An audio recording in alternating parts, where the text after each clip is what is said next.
দুইটি বৃত্ত পরস্পরকে পরস্পর বহিস্থভাবে স্পর্শ করেছে। এদের কেন্দ্রদ্বয়ের মধ্যবর্তী দূরত্ব হচ্ছে 7 সেন্টিমিটার। একটি বৃত্তের ব্যাসার্ধ 4 সেন্টিমিটার হলে অপর বৃত্তের ব্যাসার্ধ কত?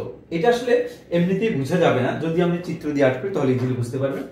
ধরুন এই ধরনের একটা সার্কেল রয়েছে এখানে এবং আরেকটা সার্কেল রয়েছে এখানে। আচ্ছা, এইটার সেন্টার হচ্ছে এখানে, এইটার সেন্টার হচ্ছে এখানে। বহিস্থভাবে স্পর্শ করছে, কিন্তু অন্তঃস্পর্শ মানে হচ্ছে এটা। অন্তঃস্পর্শ মানে হচ্ছে এটা হচ্ছে অন্তঃস্পর্শ, আর এটা হচ্ছে বহিস্থ স্পর্শ। এখানে প্রশ্ন বলে দেওয়া আছে বহিস্থভাবে স্পর্শ করেছে। এদের কেন্দ্রদ্বয়ের মধ্যে দূরত্ব, অর্থাৎ এই যে কেন্দ্রদ্বয়ের দূরত্ব, এই দূরত্বের কথা বলছে।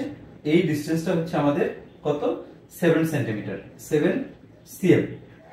এখন বলছে একটি বৃত্তের ব্যাসার্ধ 4। এই দুইটা বৃত্তের মধ্যে যে কোনো একটা বৃত্তের ব্যাসার্ধ 4 ধরে নিচ্ছি। এইটুকু ব্যাসার্ধ হচ্ছে আমাদের 4। আমরা তো জানি বৃত্তের উপরস্থ কেন্দ্র থেকে যে কোনো দূরত্বটাই হচ্ছে বৃত্তের ব্যাসার্ধ।